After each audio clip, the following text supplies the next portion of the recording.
10 গুণের নারীকে আল্লাহ তাআলা ভালোবাসেন। 10টি গুণ যে নারীর মাঝে আছে আল্লাহ তাআলা স্বয়ং তাদেরকে অনেক বেশি ভালোবাসেন। সে নারী কারা, কি কি গুণ তাদের মাঝে থাকতে হবে যে আল্লাহ ভালোবাসবেন, সেই গুণগুলো আজকে আমরা আমাদের তাফসীর প্রোগ্রামে জেনে যাব। ঠিক আছে ইনশাআল্লাহ। নাম্বার 1, যে গুণের নারীকে আল্লাহ তাআলা ভালোবাসেন তাদের মাঝে নাম্বার 1 হচ্ছে সেই নারী যে নারী অভিযোগ কম করে। যে নারী অভিযোগ কম করে তাকে আল্লাহ তাআলা ভালোবাসেন। অনেক মেয়ে দেখবেন অল্পতেই অভিযোগ শুরু হয়ে যায়। কেবল বিয়ে করে আসছে, একটু স্বামীর আচরণ খারাপ হয়ে গিয়েছে, শুরু করে দিল কথা যে জীবনে কি করলাম, কেমন স্বামী পাইলাম, পুরো জীবনটাই আমার শেষ হয়ে গেল। অভিযোগের কোনো শেষ নেই। আবার আছে অনেক ওয়াইফ এরকম দেখবেন যে স্বামী সারা জীবন খাওয়ায়, সারাটা জীবন দেয়, কোনো একদিন একটু কমতি হয়ে গেলে বলে যে তুমনে আজ তক মুঝে ক্যা দিয়া, কুছ ভি নেহি দিয়া। সারা জীবন দিলা কি আমার, সারা জীবন আমি না খেয়েই থাকলাম, কোন জামাটা দিলা ভালো জামা, এটা অভিযোগ করে। তো প্রথমত সে নারীকে আল্লাহ তাআলা অনেক ভালোবাসেন যে নারী অভিযোগ কম করে। আল্লাহ প্রত্যেকটা মা বোনকে অভিযোগ মুক্ত জীবন দান করুক, সকলেই পড়ে আমিন। জীবনে সুখে থাকার সবচেয়ে সুন্দর একটি মাধ্যম হচ্ছে অভিযোগ কম করা। আল্লাহ আমাকে যা দিয়েছেন I am happy with that, I don't have any complain about that. আমার কোনো অবজেকশন নাই, আমার কোনো কমপ্লেইন নাই, আমার কোনো রিগ্রেট নাই, আমার কোনো আফসোস নাই।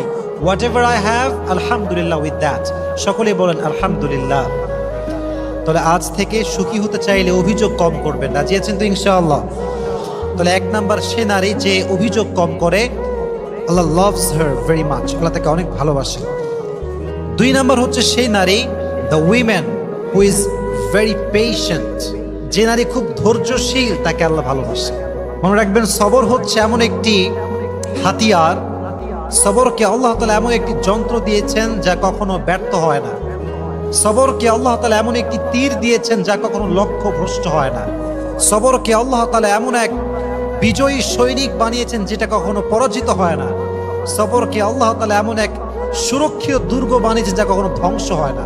সুবহানাল্লাহ পড়েন। সবর এবং বিজয়ী এরা হচ্ছে দুইজন সহোদর ভাই। যে সবর করবে, যে পেশেন্ট হবে, ধৈর্যশীল হবে, তার সফলতা সুনিশ্চিত। এখানে একটু সন্দেহ থাকতে পারে, there is no doubt in it. So if you want to get the ultimate success, then you must have to be patient. যদি আপনি সফলতার চূড়ান্ত পর্যায়ে পৌঁছাতে চান, ধৈর্যের কোনো বিকল্প রাস্তা আর হতে পারে। নারীদের সবরের অনেকগুলো স্টেপ আছে, অনেকগুলো স্টেজ আছে, ধাপে ধাপে তাদেরকে সবরের পরীক্ষা দেওয়া লাগে। যেমন দেখবেন নারীরা যেহেতু আব্বার উপরে খায়, ভাইয়ের উপরে খায়, তাই তাদেরকে ফ্যামিলি সাপোর্ট খুব কম দেওয়া হয়।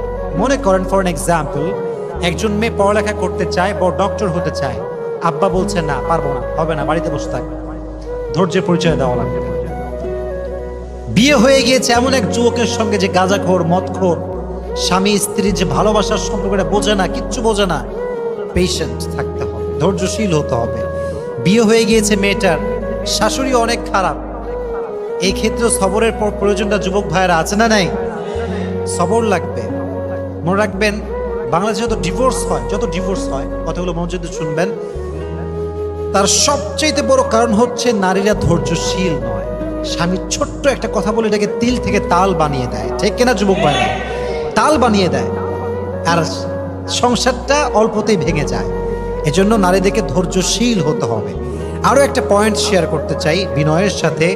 বোনদেরকে আমি খুব সম্মান করি এবং আমি বোনদের বিষয়গুলো খুব সুন্দর করে হাইলাইট করা ট্রাই করি, এই জন্য যে নারীরা হচ্ছে অনেক সম্মানের জায়গা, এটা অনেক সম্মানের জিনিস। বোনদেরকে বলো, বোন আপনি যখন দেখছেন যে আপনার শাশুড়ি খারাপ, আপনার স্বামী খারাপ, আপনার শ্বশুরও খারাপ, আপনার ননদ খারাপ, দেবরও খারাপ, সবাই খারাপ, they are all against of you, সবাই আপনার বিরুদ্ধে আছে।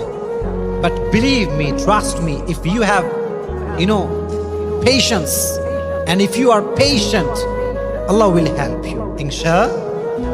যে প্রত্যেকটা সিচুয়েশন আল্লাহর উপরে ভরসা করতে পারে, আল্লাহ বলছে ওমাই ইয়াতাওয়াক্কাল আলাল্লাহি ফাহুয়া হাসবু। তুই যদি আমাকে বিশ্বাস করতে পারিস প্রত্যেকটা সিচুয়েশনে, আমি আল্লাহ একাই তোর জন্য যথেষ্ট হয়ে যাব। সুবহানাল্লাহ পড়লেন না? নারীরা হচ্ছে বাই ব্রন একটু ইমোশনাল হয়, আবেগী হয়, একটুতেই আবেগ, একটুতেই কান্নাকাটি। কথা ঠিক কিনা যুবক ভাইরা বলো? একটুতে আবেগী হয়ে যায়। তুমি দেখবা পৃথিবীতে সবচেয়েতে বেশি ঠকে হচ্ছে নারীরা। এর কারণ কি জানো? বিশ্বাস করে খুব সহজে। তবে আমি যে পরিমাণ মেসেজ পাই, আমি বুঝতে পারি যুবকরা মেয়েদের সঙ্গে অনেক বেইমানি করে, অনেক গাদ্দারি করে। আমি বলবো বোনদেরকে এই কথা, যে নারীকে কোনো পুরুষ সর্বহারা করে দিয়েছে, তার সম্মানে আঘাত করেছে, কষ্ট দিয়েছে, তার ইজ্জত নষ্ট করেছে, তার সতীত্বে আঘাত করেছে, তার সঙ্গে বেইমানি করেছে, গাদ্দারিও করেছে, এই সব কিছু দেখার পরেও যদি মেয়েটা শুধুমাত্র আল্লাহর দিকে ভরসা করে সহ্য করতে পারে, ধৈর্যশীল হতে পারে, আল্লাহ তাকে এমন একটা উত্তম জিনিস দান করবে যেটা সে কখনো কল্পনাই করতে পারবে না। সুবহানাল্লাহ।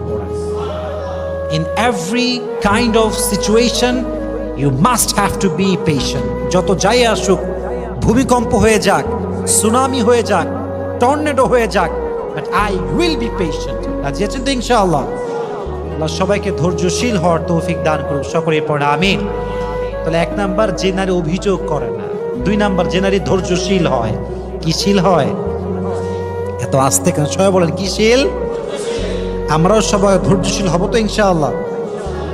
3 নাম্বার, যেই নারী তওবা করে তাকে ভালোবাসে একজন, আওয়াজ দিয়ে বলেন তিনি কে?